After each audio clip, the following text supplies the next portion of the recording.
Hello everyone, नमस्कार। Season 3 ज्ञान विज्ञान में आपका स्वागत है। आज के एपिसोड 3 में हमारे बीच मौजूद हैं डॉक्टर स्निग्धा, जो एक कॉस्मेटोलॉजिस्ट हैं। और हम लोग आज इस विषय में बात करेंगे ग्रूमिंग रेंज के बारे में। तो सबसे पहले मैम, आपका स्वागत है। और मैम देखिए, हम लोग आजकल जानते हैं कि ग्रूमिंग काफ़ी इम्पोर्टेंट होता है। For example, skin hair nail अगर अच्छा रहता है तो इम्प्रेशन अच्छा लगता है। हम लोग ये जानते हैं कि first impression is the last impression. और दूसरी बात भी है कि आपका स्किन और आपका हेयर, इस तरह की चीज़ों से देखने से आपका हेल्थ का भी पता चलता है। तो ऐसा नहीं है कि सिर्फ ग्रूमिंग हो, आप अगर हेल्दी इंडिविजुअल है, आपका स्किन और हेयर भी अच्छा रहेगा। यस। तो उसके बारे में मैम से थोड़ा जानकारी हम लोग लेते हैं। मैम इस विषय में एक्सपर्ट हैं। तो सबसे पहले एक सवाल है कि हम लोग स्किन के ऊपर थोड़ा सा ध्यान देंगे। स्किन का डिफरेंट टाइप्स क्या होते हैं, और क्या ये हमारा डेली स्किन के रूटीन को किस तरह अफेक्ट करते हैं, और क्या ये परमानेंट है कि एज के साथ या किसी एक्सटर्नल फैक्टर के वजह से चेंज होते हैं। जैसे ऑयली हो गए, ड्राई स्किन हो गई, सेंसिटिव स्किन हो गई, कॉम्बिनेशन ऑफ स्किन होते हैं। ठीक है, स्किन के भी टाइप्स होते हैं और उसी के अकॉर्डिंग आपको अपना daily skin care routine follow करना चाहिए। अगर हम बात करें कि स्किन टाइप हमारे चेंज होते हैं या नहीं होते हैं, तो बिल्कुल होते हैं। जैसे जैसे हमारे एज बढ़ते हैं तो हमारा स्किन का टाइप भी चेंज होता है। उसके बाद क्लाइमेट फैक्टर करता है, एटमॉस्फेयर, वेदर्स, ये सब भी फैक्टर्स होते हैं। हार्मोनल चेंजेस होते हैं, उसकी वजह से भी कभी कभी स्किन टाइप्स चेंज होते हैं। तो इसका मतलब आप ये कह सकते हैं कि मेरा भी जो स्किन टाइप है, उसी का जो रूटीन लगा रहा हूँ, वो जरूरी नहीं सेम रहेगा। वो एज के बाद, कुछ एज के बाद चेंज हो सकता है। बिल्कुल। अब जैसे बचपन बच्चों की स्किन को आपने, उनका स्किन डिफरेंट होता है। फिर जब प्यूबर्टी की तरफ आते हैं हम लोग, तो वो स्किन का टेक्सचर अलग होता है। जैसे जैसे 30s 40s में आते हैं तो अलग होता है। 50 60s में जाते हैं तो हमारे अलग होते हैं। तो सबके लिए आपका रूटीन तो चेंज होता जाएगा ना, कि वैसे ही रूटीन आप यूज करेंगे, नहीं। स्किन के रूटीन हमेशा डिफरेंट होना चाहिए, आपकी स्किन के अकॉर्डिंग ही होना चाहिए। और मैम, आप जैसे कहा कि क्लाइमेट का भी असर होता है, तो कैसे क्लाइमेट का क्या असर पड़ता है, कुछ एक एग्जांपल के साथ। बिल्कुल। अगर आप समर सीजन देख लें, हम्म। समर सीजन्स में बहुत रेज सनलाइट जो होते हैं वो बहुत स्ट्रॉन्ग होते हैं, तो उसके लिए हम लोग हमेशा बोलते हैं सनस्क्रीन की यूज करने के लिए। विंटर सीजन्स में क्या होता है, हमारे स्किन बहुत ड्राई होते हैं, तो अकॉर्डिंगली आपको मॉइस्चराइजर्स यूज करना ज्यादा अच्छा होता है, ज्यादा जरूरी होता है, ताकि आप हाइड्रेटेड रहे। मेनली इंपॉर्टेंट है हाइड्रेटेड। नहीं, स्किन टाइप के बारे में अगर हम बात करें, स्किन टाइप क्लाइमेट पर कैसे डिपेंड करता क्लाइमेट पे नहीं डिपेंड करता है, स्किन टाइप आपकी पहले हम लोग देख लेते हैं कि कैसा है स्किन टाइप, आपके ड्राई है कि ऑयली है। ठीक है, उसके अकॉर्डिंग वो वेदर से चेंजेस देखते हैं। अगर ड्राई है तो विंटर सीजन में और ज्यादा वो ड्राई दिखेंगे। ठीक है। है, ऑयली है तो समर्स में वो ज्यादा ऑयली दिखेंगे। हम उसको बांटते हैं टी जोन में। ठीक है, टी जोन में हम उसे डिफरेंशिएट करते हैं। अकॉर्डिंगली हम लोग आपको रूटीन बताएंगे, स्किन केयर रूटीन्स कैसे, ऑयली के लिए क्या होना चाहिए, आपके ड्राई स्किन के लिए कैसे होना चाहिए, इनफैक्ट सेंसिटिव स्किन के लिए कैसे होना चाहिए। बहुत बार हम लोग क्या करते हैं कि स्किन किसी भी तरीके का हो, लेकिन हम लोग बहुत सारी चीजें यूज कर लेते हैं, बहुत सारे इंग्रेडिएंट्स जो भी एड्स में आते हैं वो देख करके भी अपने स्किन में यूज कर लेते हैं, बट वी शुडंट। हाँ, जैसे कि क्रीम जो होता है सबके घर में, देखिए वही क्रीम पापा भी यूज करे, मम्मी भी यूज करे, बच्चे भी यूज करे, छोटे बच्चे भी जा रहे हैं जो स्कूल जा रहे हैं वो भी यूज कर ले रहे हैं ये। बच्चों के लिए तो बिल्कुल भी डिफरेंट होना चाहिए, क्योंकि कैटेगरी ही अलग हमने रखी अच्छा। है। हाँ, एडल्ट्स के अलग हैं, और जो जैसे 30s टू 40s के रेंज में है उनके लिए एंटी एजिंग क्रीम भी हम लोग हम्म। इंक्लूड करते हैं। इस तरीके से सब चीजों को बांट देते अच्छा, अभी आपने जैसे सनस्क्रीन का जिक्र किया है तो उसके बारे में पूछ लें। सनस्क्रीन का क्या इंपॉर्टेंस है? सनस्क्रीन हम लोग जान रहे हैं, बट बहुत सारे लोग आजकल रिकमेंड करते हैं, इंडोर में भी है आपको सनस्क्रीन चाहिए। इवन आजकल सन का ऐसा इशू हो रहा है कि आप रात को भी सनस्क्रीन लगाने को बोला जा रहा है कभी कभी। तो क्या आपको लगता है, और पॉल्यूशन का भी क्या सनस्क्रीन के साथ कुछ लेना देना है? बिल्कुल है, पॉल्यूशन से इफेक्ट करते हैं। मेनली हमारे ब्लू रेज जो होते हैं उनसे हम बोलते हैं बचने के लिए, वही जो है स्किन को डैमेज करता है। इसलिए सनस्क्रीन अभी के टाइम पर हम लोग ज्यादा कहते हैं कि यूज करें। इवन इंडोर्स भी, क्योंकि इंडोर्स इसलिए कहा गया है, आजकल के जो जॉब प्रोफाइल्स हैं वो ज्यादातर लोग लैपटॉप और स्क्रीन पर ही बैठ कर काम करते हैं, तो उससे भी यूवी रेज आते हैं, ब्लू लाइट्स आते हैं। इसलिए हम लोग इंडोर्स में भी बोलते हैं कि आपको सनस्क्रीन यूज करना है, and sunscreen with at least 30 SPF। 30 SPF। और मैम, जैसे कि पॉल्यूशन कैसे स्किन को अफेक्ट करता है? क्योंकि आजकल पॉल्यूशन जो है वो हमारे स्किन बैरियर्स को तोड़ता है। मतलब जो हमारे स्किन है, हमारा स्किन भी 3 लेयर्स में डिवाइडेड है। उस लेयर्स में जब वो बैरियर्स को तोड़ते हैं तो हमारे बहुत सारे प्रॉब्लम्स सामने आते हैं। डलनेस अच्छा। होते हैं, एक्नेस होते हैं, ये सारी चीजें भी इफेक्ट करती है पॉल्यूशन की वजह से। हमारा डाइटरी इंटेक कैसा है वो भी इफेक्ट करता है हमारी स्किन को। अभी आपने एक्ने के बारे में बात की। एक्ने भी एक बहुत बड़ा ज्वलांत समस्या है, लोग उसको काफी ज्यादा फेस करते हैं। मतलब टीनेजर्स का सबसे बड़ा इशू रहता है। तो एक्ने, जिसको पिंपल भी बोलते हैं आम आदमी, तो वो क्यों बनता है, और पिंपल है क्या एक्चुअल में, और क्यों बनता है? पिंपल्स जो है वो एक तरह से आप कहेंगे स्मॉल पोर्स होते हैं, जो कि skin. Flock barriers, flock pores से जो है अच्छा। वो बनते हैं। जैसे सीबम का प्रोडक्शन, जो हमारे बॉडी में जो सीबम का प्रोडक्शन जब ज्यादा होता है तो हमारा फेस में एक्ने बनते सीबम का मतलब हो गया हैं। ऑयल जो प्रोडक्शन जो होता है हमारा। सीबम ग्लैंड्स हमारी बॉडी में हाँ, है। स्किन के नीचे रहता है जो। बिल्कुल बिल्कुल। हाँ। जब उसकी प्रोडक्शन ज्यादा होती है तो फिर ये एक्ने हमें अपने फेस पर देखने को। और वो प्रोडक्शन ज्यादा होने का क्या क्या रीजन हो सकते हैं? स्ट्रेस है, ओके। हार्मोनल इम्बैलेंसेस हैं, डाइटरी आप कैसे खाना खा रहे हो वो हाँ। है, ऑयली खा रहे हो या क्या खा रहे हो। फ्रूट्स आजकल बहुत कम लेते हैं, आजकल की ईटिंग हैबिट ही चेंज हो चुके हैं, and puberty is one of the major reason. But जैसे कि हम लोग भी प्यूबर्टी क्रॉस किए हैं, बट हम लोग जैसे कि मेरा कभी स्किन में कभी हुआ नहीं, बट हम सुनते हैं फलाना फलाना व्यक्ति को होता है। तो क्या फैक्टर अफेक्ट कर रहे हैं मेरे? हेरिडेटरी भी इज वेरी इंपॉर्टेंट है। जैसे अगर अच्छा। आपके मम्मी को मैटरनल और पैटर्नल साइड में अगर आते हैं pimples, then you will get that pimples okay. Automatically. इसका यूथ के साथ कोई लेना देना नहीं? बहुत जन बोलते हैं इट्स यूथ ब्लॉसम, या जैसे बोलते हैं कि यू वो हिट द है, प्यूबर्टी।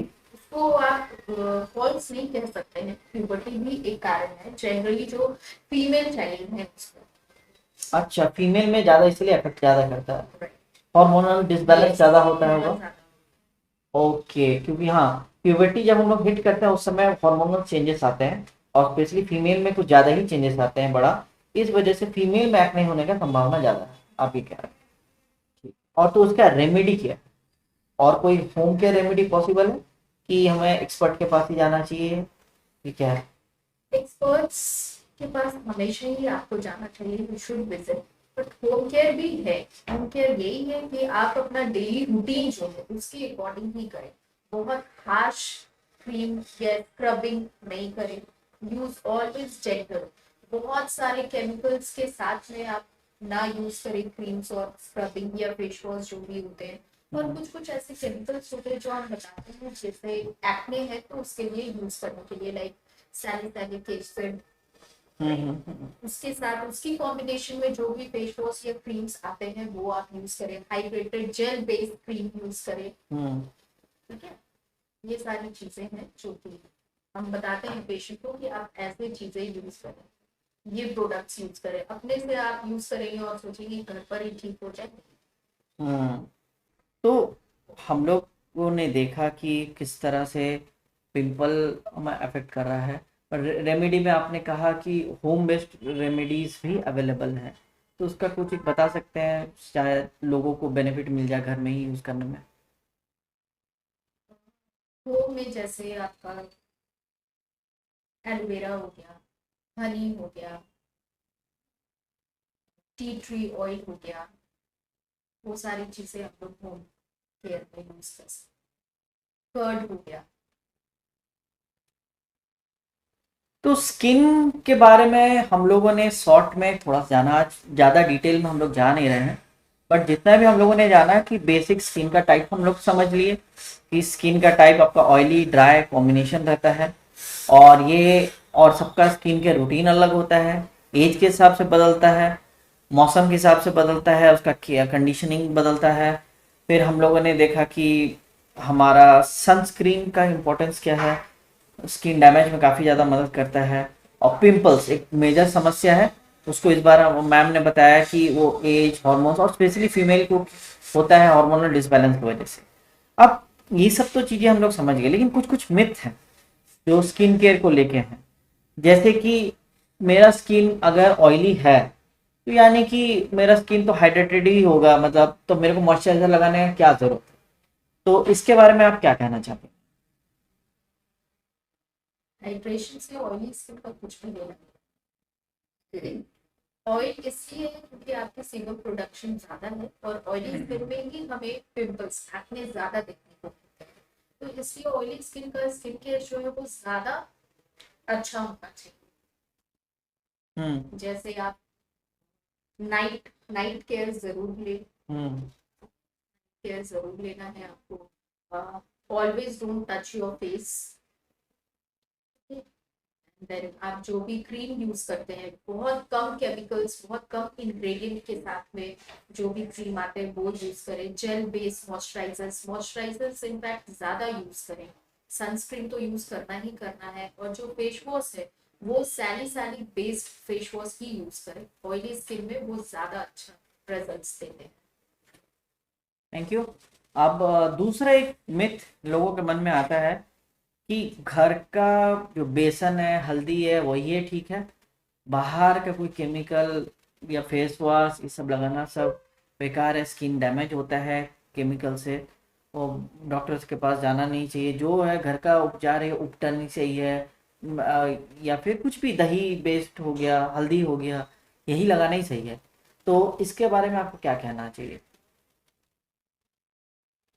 ऐसा नहीं है कि वही सही है। अब कुछ भी अगर आपके स्किन में कोई प्रॉब्लम आता है तो आपको डॉक्टर के पास में जाना ही है। आप वो घर पर ही ठीक नहीं कर सकते हो, राइट। लेकिन हाँ, दही बेसन ये सब आप यूज कर सकते हो ताकि आप एक अच्छा स्किन फॉलो कर सके, अच्छा स्किन रूटीन फॉलो कर सके, इसलिए। बट इससे जो भी स्किन की प्रॉब्लम होगी वो खत्म हो जाएगा, ऐसा कुछ नहीं है, ठीक है। अब जैसे आप नींबू ले लें, बहुत लोग नींबू ही यूज करते हैं। नींबू is very harsh for your skin, वो बिल्कुल यूज नहीं करना है। हम लोग बिल्कुल मना करते हैं कि नहीं यूज करना है। बेकिंग सोडा बहुत लोग यूज कर लेते हैं, वो नहीं यूज करना है। ये सब क्या है, ये आपके जितने भी स्किन के बैरियर्स हैं उनको खत्म कर देता है, तोड़ देता है, और एक ड्राइनेस और डलनेस देता है हमारे स्किन को। इसलिए you should consult to your doctors. Okay. और अभी एक्ने का ही सवाल, बार बार उसके रिलेटेड कुछ मिथ का बात कर लेते हैं। सबसे पहले जैसे आपने कहा कि यूजुअली टीन एज का ही एज पे होता है, बट क्या उसके बाद खत्म हो जाता है? एक सर्टन एज के बाद नहीं होता है? फॉर एग्जांपल अगर कि 40s में 50s में है, वहाँ एक्ने दोबारा नहीं हो सकता?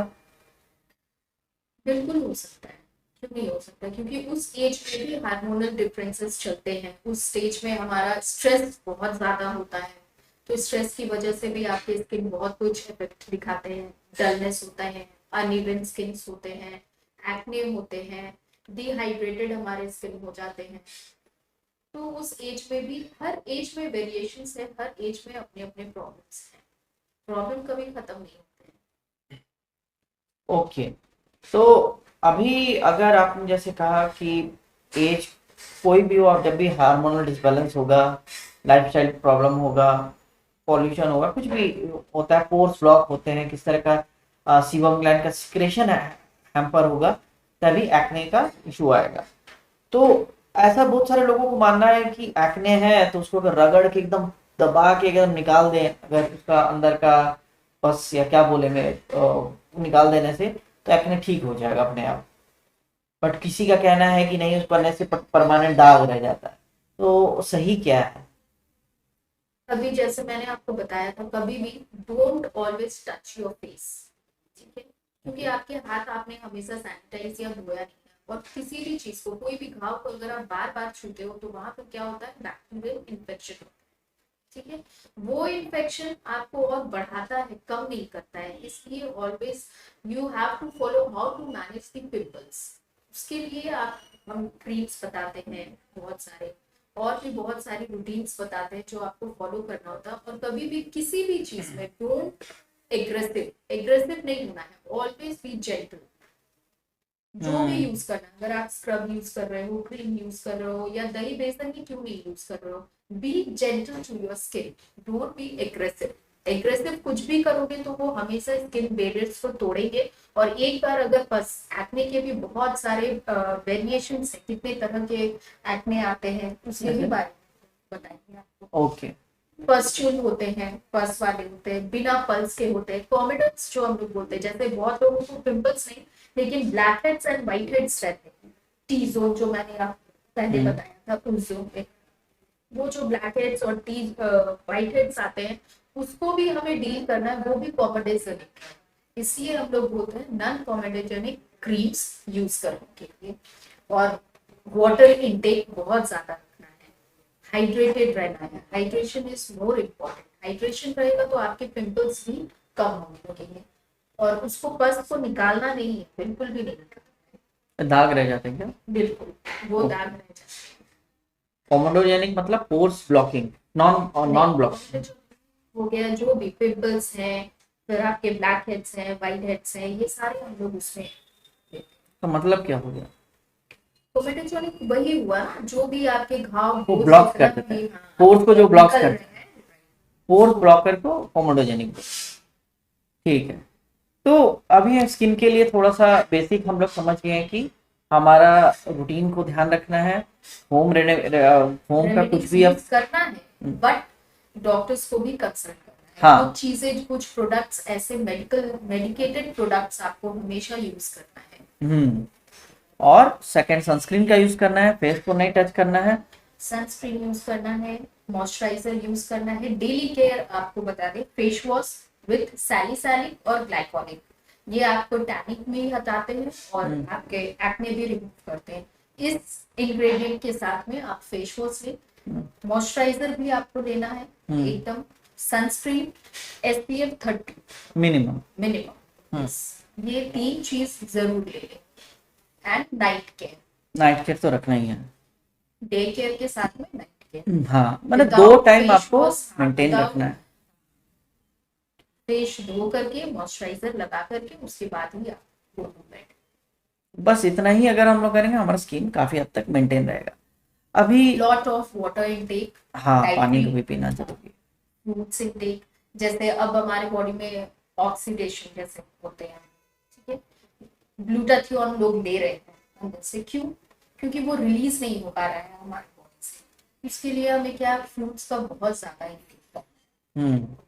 फ्रूट्स तो आजकल शायद ही कोई खाते हैं, ज्यादा एक बार लिए थोड़ा सा, वो भी काट के थोड़ा, इसलिए टैबलेट्स लेना पड़ रहा है। हाँ। तो विटामिन सी, हाँ, स्किन के लिए काफी इंपॉर्टेंट ही हो, तो वो हम लोग सिरम में यूज कर रहे हैं, सिरम लगा रहे हैं, टैबलेट्स खा रहे हैं, but we are not taking it directly. जो भी कोलाजेंस हमारे बॉडी से रिलीज होना चाहिए, वो कोलाजेंस नहीं रिलीज हो रहे due to eating habit and daily routine. अब पहले हम लोग जल्दी सोते थे, जल्दी उठते थे, अब हम लोग लेट नाइट सोते हैं। That is also the major reason. Sleep disorder भी होता है उसको। Stress always give you a dull skin, not a glowy skin. तो स्किन का हम लोगों ने सब समराइज समझ गए कि स्किन को हम लोग कैसे मेंटेन रखना है, खाने पे भी ध्यान रखना है, पानी खुद पीना है। अभी उसी तरीके से अभी हेयर का भी ध्यान रखना बहुत ज़रूरी होता है।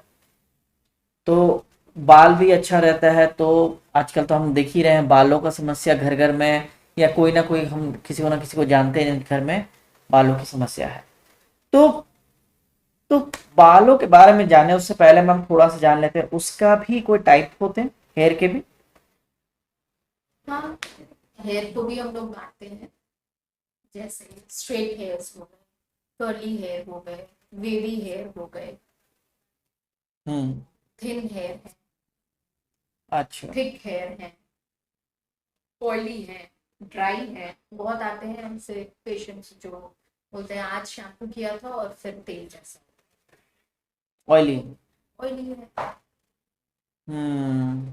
बहुत बोलते हैं, अब जैसे जिनका बेबी है से तो उनको हम लोग बोलते हैं फ्रिज है, वो कितना भी मैनेज कर ले कुछ भी कर ले बट इट्स अनमैनेजेबल। ओके। तो स्किन का तो जैसे है, तो हेयर का भी उसे अलग अलग टाइप्स हो रहे हैं। तो जैसे तो अच्छा हेयर आप किसको बोलेंगे, अगर हम पूछें, मतलब ऐसे तो स्ट्रेट कर्ली ये सब से तो कोई फर्क नहीं पड़ता है, लेकिन अगर अच्छा बाल, अगर ऐसा बात किया जाए, मोटा कि पतला कि मॉइस्चराइज्ड कि ऑयली, कैसा क्या रहेगा, मतलब क्योंकि स्किन का तो आदमी को पता चल जाता है, बट बाल को पता कैसे चलेगा, कि कैसे उसका क्वालिटी देख के एज ए आम आदमी हमको कैसे पता चले कि कैसा होता है बाल अच्छा। वो with the thickness of the hair, अगर आपकी थिकनेस। हेयर की थिकनेस अच्छी है, आपकी स्कैल्प स्कैल्प पे भी डिपेंड करता है कि हेयर फॉल क्यों हो रहा है, हेयर हम्म। ऐसा क्यों है, इट डिपेंड्स ऑन स्कैल्प। अगर आपकी स्कैल्प हेल्दी है तो आपके हेयर भी हेल्दी होंगे, अगर स्कैल्प हेल्दी नहीं है तो फिर कैसे हेयर।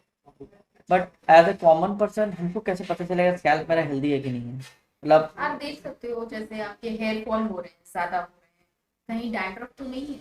अच्छा। डैंड्रफ तो आपको पता चल जाएगा ना कि डैंड्रफ हाँ। है, तो उसकी वजह से आपके हेयर फॉल हो रहे हैं मैक्सिमम ऑफ टाइम। अच्छा। ठीक है, अब ऑयल का प्रोडक्शन है, ऑयली हेयर है, तो वो क्यों है? Because your scalp is losing more oil. Hmm. Why it's dry, hair dry क्यों है? Because of your scalp. आपकी स्कैल्प जो है वो सारे हेयर, जो भी हमारे हेयर के ऑयल है, स्किन के ऑयल है, वो स्कैल्प ही एब्जॉर्ब कर ले रहा है, तो हमारे हेयर्स को प्रॉपर ऑयल नहीं मिल रहा अच्छा। ओके। तो यानी कि बालों का भी टाइप होता है, और प्लस हम लोग को ये भी पता चल देखना पड़ता है कि स्कैल्प का क्वालिटी कैसा है, कंडीशनिंग कैसा है, बाल पतले हैं कि मोटे हैं, तो दो मुंहे बाल हैं, इस सब से हम लोग को आइडिया लगता है स्कैल्प हेल्दी है कि नहीं है। तो बालों जैसे स्किन केयर रूटीन आपने बताया, डेली केयर है, क्विकली केयर होता है, बहुत कुछ होता है, डे टाइम होता है, नाइट टाइम होता है, उसमें हेयर का केयरिंग का क्या है। हम लोग आम आदमी से ज्यादा शैम्पू ही जानते हैं, तो हेयर केयरिंग क्या होता है मैम। है। हेयर केयर भी है, हेयर केयर के लिए अब जैसे ऑयली हेयर है, ठीक है, तो उसके लिए हम लोग बोलते हैं कि आप शैम्पू 1 to 2 days में आप शैम्पू करें, shampoo and conditioning both, hmm. but very less chemicals, with very less chemicals। ठीक है। ठीक है, ड्राई हेयर्स है तो उसके लिए आपको ऑयल की जरूरत है, ऑयल करें, यूज दैट रोजमेरी ऑयल, वो आप यूज कर सकते हैं अपने हेयर्स में। ठीक है, होम केयर रेमेडी में। एंड शैम्पू तो मस्ट है ही, 3 to 4 days में आप शैम्पू करें। जिनकी बेबी हेयर्स है तो वो एंटी फ्रिज शैम्पू यूज करें। ओके। तो अगर एंड कंडीशनिंग इज मस्ट। अगर आपको लग रहा है कि कंडीशनिंग से मेरा हेयर फॉल ज्यादा हो रहा है तो जस्ट उल्टा कर दो उसको, फर्स्ट कंडीशन करें, wait for 5 minutes, 10 minutes and then shampoo. अच्छा उल्टा कर लें। Just reverse. हाँ। तो यानी कि हमारा जो हेयर है उसका भी हम लोग केयर ले सकते हैं, और जैसे लेकिन आपने ड्राई स्किन के बारे में कहा, बहुत जन वीकली वंस भी शैम्पू करते हैं, वो भी ठीक है। नहीं, at least twice weekly, twice. Because many people से इसकी अगर आप बहुत ज़्यादा शैम्पू करते हैं आपके हेयर ड्राई हो जाता है। इसलिए होता है क्योंकि आप वो केमिकल बेस्ड शैम्पू यूज कर रहे हैं। आप जो राइट शैम्पू आपको चाहिए आप वो यूज नहीं कर रहे हैं, बल्कि आप केमिकल बेस्ड, मैक्सिमम केमिकल्स जिसमें है आप वो शैम्पू यूज कर रहे हैं। एंड नेक्स्ट थिंग इज, मैंने जो ऐसा बताया आपको स्कैल्प के बारे में, अब आपके स्कैल्प में ऑलरेडी डैंड्रफ है, you are dealing with dermatitis, but you are just shampooing your hairs, सिर्फ शैम्पू कर रहे हैं, तो उसमें तो आपको ड्राइनेस दिखेगा ही ना, वो तो कोई फायदा नहीं और होगा। मॉइस्चराइजर क्योंकि आप आपको यूज पहले नहीं, कंडीशनिंग आप यूज भी नहीं कंडीशनिंग कर आप यूज नहीं कर रहे हैं, हेयर फॉल हो रहा है, तो आपको पहले डर्माटाइटिस को ट्रीट करना है, उसके बाद गो फॉर योर हेयर्स। जैसे ही डर्माटाइटिस ट्रीट होगा आपको हेयर ठीक हो जाएगा। अच्छा। और जो हम लोग बात करते हैं कि मतलब चलिए डैंड्रफ का ही अगर बात हो ही रहा है तो डैंड्रफ पे एक सवाल पूछ लेते हैं कि क्या है डैंड्रफ, क्यों होता है, और क्या यंगस्टर में ज़्यादा होता है या कोई एज फैक्टर, या मेल में ज़्यादा होता है फीमेल में ज़्यादा होता है, इसका कुछ एक है जेंडर बेस्ड होता है ज़्यादा, कि ये किसी को भी हो सकता है? किसी को भी हो सकता है, किसी भी एज में हो सकता है, इनफैक्ट छोटे बच्चों में भी हो सकता है, बूढ़ों में भी हो सकता है। फंगल डिजीज होता है, सेवेरिक डर्माटाइटिस तो उसका रीजन क्या होता है? Most of the time hereditary हो सकता है, अगर पैटर्नल मैटरनल है तो वो आप में भी आएगा।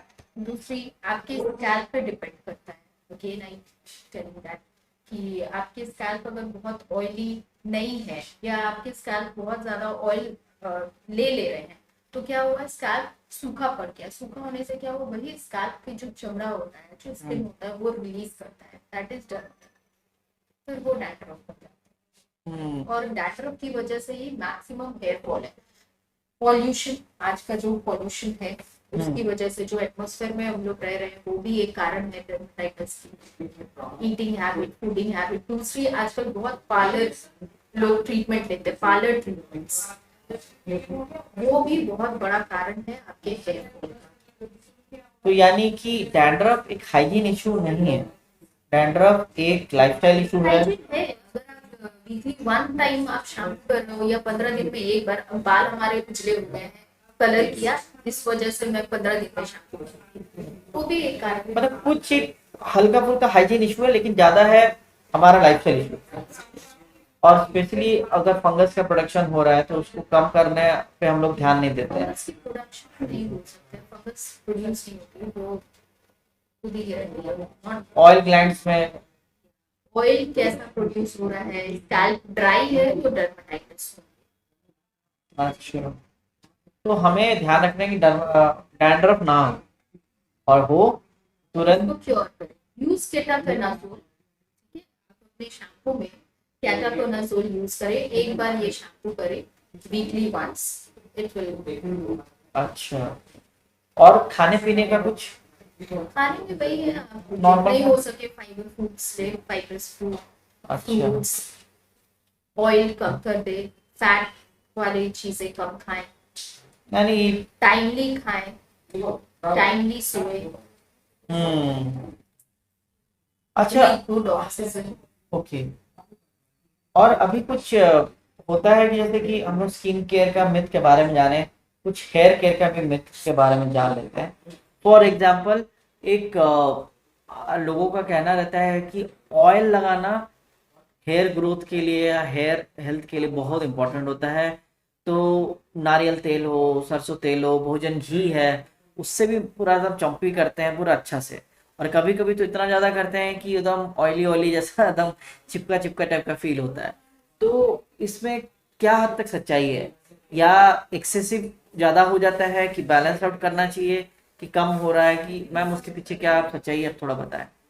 देखिए, हम लोग हमेशा बताते हैं कि ऑयल करना है, ठीक है। अब जिनकी ऑलरेडी ऑयली है, अगर वो ऑयल लगाएंगे तो जैसा आपने बताया कि चिपकू हो जाता है, तेल निकलने लगता है, वो बिल्कुल वैसा ही लगेगा, क्योंकि ऑलरेडी आपके ऑयली स्किन है, ऑयली स्कैल्प है, ऑयली हेयर है, और उस पर आपने ऑयल डाल दिया, तो कहाँ जाएगा वो ऑयल, ऑयल तो छुएगा। वो तो है। तो इसकी उतना ज्यादा ऑयलिंग नहीं करना है। ऑयलिंग करना है, आप ऑयल लगाएं, जब आप ऑयल लगा रहे हैं जस्ट 2 आवर्स के बाद आप शैम्पू करें, अब उसको बहुत ओवरनाइट नहीं छोड़ना है। ये एक मिथ है कि ओवरनाइट छोड़ करके उसके बाद शैम्पू करो, क्यों? क्योंकि आपकी स्कैल्प एक्स्ट्रा ऑयल ले रहे हैं, और वो आपके क्या कर रहे हैं, हेयर को थिन कर रहे हैं, टूटने दे रहे हैं। अच्छा। और लेकिन अगर ऑयलिंग में और एक बात बोला जाता है कि जब आप ऑयलिंग करते हैं तो बहुत प्रेशर से हम लोग करते हैं, तो उससे भी क्या बाल डैमेज होने का खतरा बढ़ता है? ऑलवेज मैं जितनी देर बोल रही हूँ मैं यही बात बता रही हूँ, don't be aggressive anywhere, neither your skin, neither your hair, nor your scalp, always be gentle. अगर हम किसी भी चीज को खुद को ही रगड़ेंगे रगड़ेंगे, कुछ भी चीज ज्यादा एग्रेसिव करेंगे तो वो डैमेज होगी। Always be gentle with everything, चाहे वो आपके हेयर हो, स्किन हो, जस्ट बी जेंटल। आपने लगा दिया, take a simple massage and leave it. Okay. Yes. और कौन सा ऑयल बेटर है, सरसों का घी या फिर नारियल For तेल? hair, I will tell rosemary oil is good. You can go with that. Rosemary oil usually लोग यूज नहीं करते हैं, तो और सरसों उरसों इस में कुछ डैमेजिंग होता है? नारियल तेल है, लेकिन बहुत जन सरसों भी यूज करते हैं, घी यूज करते हैं। होममेड घी है तो बट वी डोंट। तो बेटर है आप अगर कोई भी नारियल तेल अगर लगाते हैं वही ठीक है, लेकिन आलमंड ऑयल्स, आलमंड ऑयल भी लगा, इसको लगाते हैं तो थोड़ा सा ही लगाए, 2 घंटा के अंदर शैम्पू करा लें और बहुत ज्यादा रगड़े सी नहीं। The texture of your skin first. आपकी जो हेयर के टेक्सचर है, आपको पता ही होगा कि हमारे हेयर कैसे हैं, बेबी है कि ऑयली है, थिन है, थिक है। अकॉर्डिंगली आप ऑयलिंग करें। ठीक है तो थोड़ा अवॉइड करें, ठीक है थोड़ा लगा सकते हैं। नॉट अवॉइड, अब आप हमेशा ही तेल नहीं लगाएं, ऐसा भी जरूरी नहीं है। आप वीकली वंस लगाएं। मतलब डेली लगाने की। अच्छा, और एक मिथ होता है कि कोई कोई लोग ना एक्सेसिव करते हैं शैम्पूइंग, मतलब डेली करते हैं, तो डेली शैम्पूइंग भी सही है? नहीं, डेली भी नहीं। वो oily skin, oily hairs, you can go for daily shampoo. With in 1 to 2 days में आपको करना ही होगा, क्योंकि आपके ऑयल प्रोड्यूस होने लगेंगे, वो बाल बिल्कुल चिपकू जैसा लगेगा। तो इसलिए आप with in 1 to 2 days go for shampoo. ठीक है। वो ऑयली हेयर्स।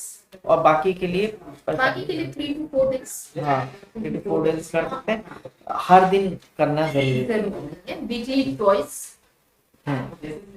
और एक मिथ होता है कि सफेद बाल जिनके हो जाते हैं या एक एक सिंगल सिंगल सफेद रहता है, तो ऐसा मतलब प्लग करने से पूरा बाल पकना शुरू हो जाएंगे,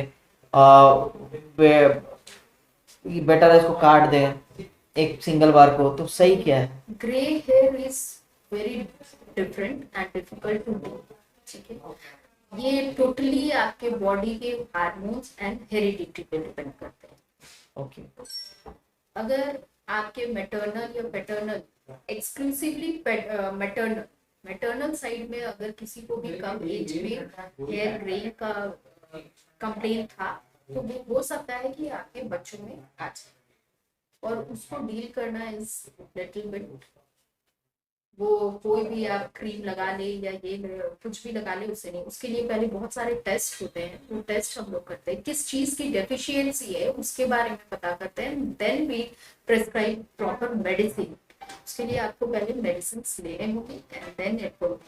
नहीं, प्लग करने से पूरा बाल सफेद हो जाता है ऐसा तो नहीं? ऐसा नहीं, ये myth। इनमें था नहीं, तो काटना है कि उखाड़ लिए कुछ ऐसा फर्क नहीं नहीं, पड़ता? Leave it as it is. वो आप देखोगे कभी कभी कि एक ही स्टैंड वैसा का वैसा ही हमेशा रह जाएगा। वही बात। तो ये सब हमारा स्किन और हेयर का हम लोगों ने कुछ जाना।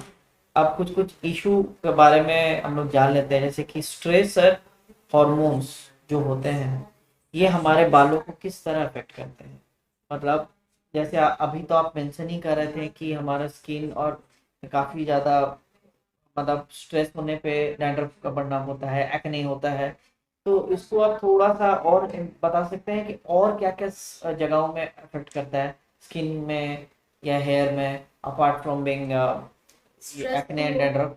अफेक्ट करता ही करता है, लाइफस्टाइल अफेक्ट करता है, ईटिंग हैबिट करता है, स्लीपलेस स्लीपलेस नाइट्स जो लोग दे रहे हैं वो डिपेंड करता है। ठीक है, ये सारी चीजें भी अफेक्ट करती हैं हमारी स्किन और हेयर के ग्रोथ को। और या थिनिंग ऑफ हेयर, उसमें भी अफेक्ट करता है स्ट्रेस तो और आपके टेक्सचर है, it's Holi and totally depends on the texture, कैसा आपके टेक्सचर है।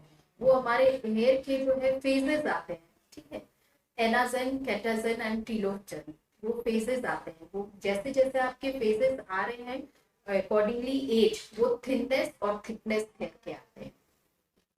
इसका स्ट्रेस और हार्मोन से कोई लेना नहीं? ऐसा से भी है, आपके स्ट्रेस से ही जो टीलोजन और कैटेजन फेज है वो पहले आते हैं बाद में आते हैं, वो डिपेंड करता है आपके स्ट्रेस और हार्मोन्स पे। ओके। और एक सवाल होता है हमारे लाइफस्टाइल में, स्ट्रेस और हार्मोन्स का तो आपने बता दिया, अभी जैसे कि स्ट्रेस और नींद का भी काफ़ी ज़्यादा, ये स्क्रीन और नींद का, फॉर एग्जांपल आजकल रात को सबको ये रील्स देखने का आदत है, रील्स देखने का आदत है, इस वजह से लेट सोते हैं और लेट उठते हैं, नींद कंप्लीट होता नहीं है। तो क्या ज़्यादा स्क्रीन टाइम स्किन और हेयर को अफेक्ट करते हैं?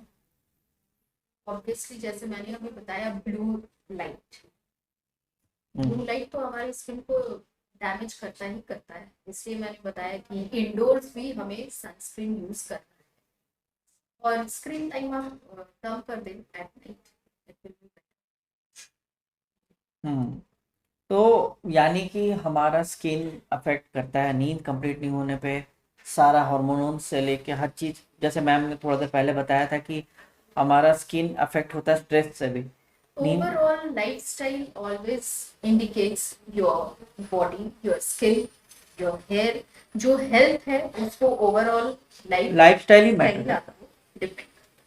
और लेकिन मैम आजकल क्या होता है कि सिर्फ लाइफस्टाइल मजबूरी भी होता है, फॉर एग्जांपल नाइट शिफ्ट रहता है मेरा, तो मेरे को रात को जागना ही जागना है, और किस दिन रहा, किस दिन फिर डे शिफ्ट हो गया, किस दिन मॉर्निंग शिफ्ट हो गया, तो मेरा स्लीप साइकिल हैम्पर्ड होता रहता है, मेलाटोनिन का जो प्रोडक्शन होता है वो कंफ्यूज होते रहता है कि कब निकलना है क्या नहीं निकलना है। इसी के लिए आप देखेंगे कि आपको पिगमेंटेशंस दिखने लगेंगे, कुछ सालों बाद आपको पिगमेंटेशंस दिखेंगे, फिर वो हाइपर पिगमेंटेशंस में बदलेंगे। तो स्किन में आपको ब्लैक्स ब्लैक्स सब आ जाता है, पिगमेंटेशन मतलब वो मेलानिन का डिपॉजिट एक जगह होने लगता है।